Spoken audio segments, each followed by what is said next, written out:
Welcome to Managing Asia. I'm Christine Tan. It was a revamp much needed at Thai Airways to battle an increasingly cutthroat market. But this week we saw the ouster of the man steering the turnaround, Piyasvasti.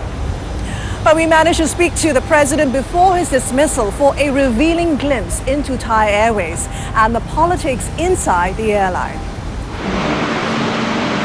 Just 2.5 years into the job, the board terminated the employment of Piyasvasti on Monday, citing communication issues.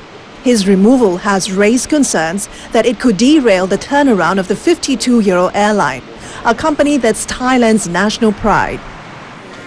Piyasvasti has set in motion aggressive cost-cutting measures since 2009, taking Thai Airways to record profits in 2010. But earnings dived again last year, weighed down by high fuel costs and political turmoil in Thailand.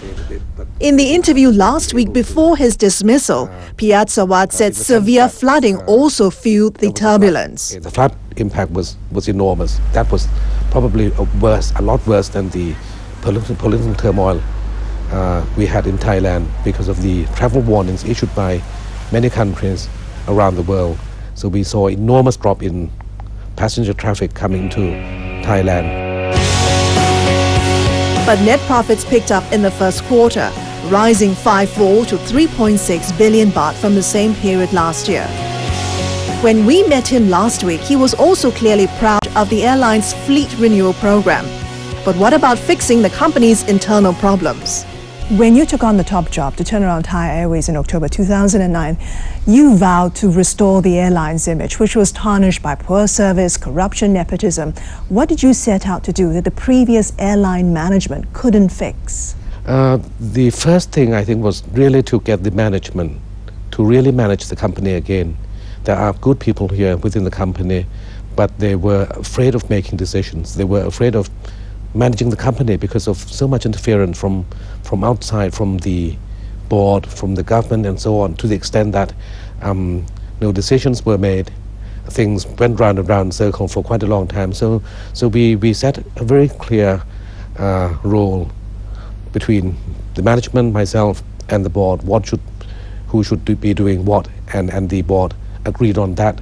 And I think more or less they had kept their word. So that was very important. And immediately you saw the management becoming active again, becoming active in making decisions, in planning, in running the company. And that was probably the most important thing, I think, in making a turnaround, both financially and also in terms of quality of product and services. Your most difficult challenge has been to introduce good corporate governance to the organization. This involved a change in mindset where accountability and transparency are fully embraced by your employees. How do you show you're serious about cleaning things up when corruption and abuse of power have been going on for years? I started off with whistleblower policy so that employees can tell us. Has that been successful? What has been going on. Yes, it has been successful, I think, and a lot of very important cases which we've later found to be true. What did you uncover? Corrupt practices came from the information submitted by the employees. There had been many cases. There had been many cases where actions had been taken and we had seen wrongdoing causing enormous losses for the company. But in certain cases you had seen groundless accusation against a lot of employees. Employees had been accused of many things. In order to suspend them, in order to remove them, obviously you had to look at these cases as well and restore fairness to these people. Doesn't sound like you were the most popular man to do that. Probably not. And the thing with this company is that in the past, in many cases, people had been doing something wrong, corrupt practice, and then their colleagues helped them to cover up. And that demoralized good people within the company. So if you do something wrong, you really have to bring them to justice. They had been fired from the company. Was it easy bringing them to justice? That is something which can take a very long time. But again, you have to do it. Getting rid of people, you find something someone doing something wrong, firing the person, being a state enterprise, the process can be pretty lengthy, and then that particular person can go to the government, go to the minister, go to parliament to make complaints, and that delays the process. But I think we had been more or less successful in doing that. There are really all sort of really strange cases going on. What have you uncovered? Give me an example. Well, for example, there had been a group of people hiring cargo planes, dedicated freighter at very high prices, not going to the board for approval, and that committed the company to a very large sum. And when eventually the contract ended, we returned the cargo plane, the cargo business immediately turned from heavy loss making into profit. Actually, a large part of the loss last year was due to the freighters which we leased. So that would be one example. There had been some other example of individual employees doing their own businesses, or so-called businesses like money laundering, for example. More than 2 years into the job, do you think you've fully put a stop to all the malpractices and irregularities happening within the company? What more needs to be done? No. I think it's better, but it hasn't disappeared yet. There are still cases, there are still peculiar things which are coming up to my attention and are under investigation. But I hope that with the rest of my term here, there will be more improvement. It's not going to disappear immediately, I think, particularly with political interference from outside. So that is a very important fact, a very important element. If there is less interference, I think good governance can go up a lot more quickly.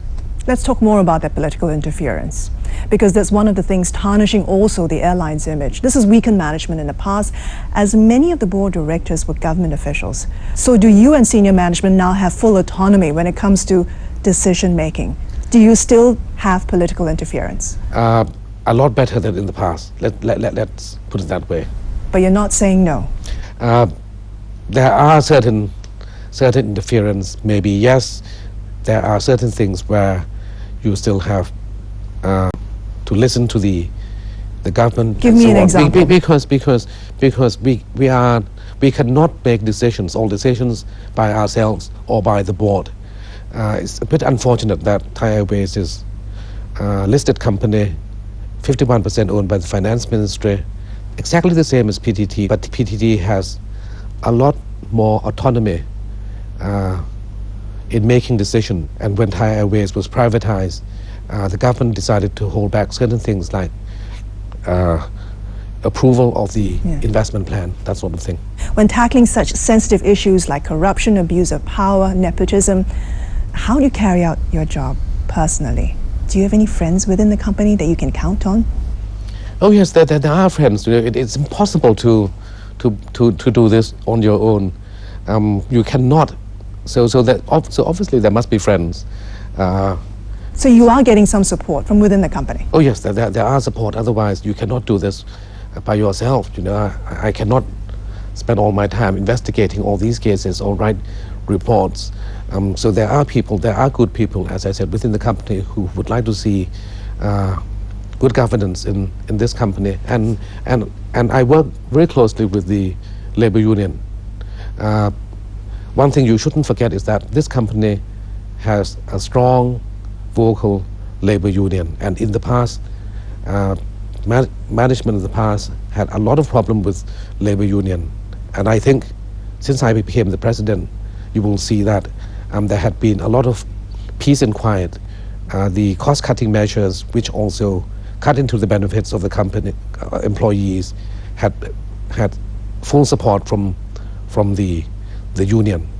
Otherwise, it would have been impossible to carry out all these measures. So to answer your question, there must be friends in the company.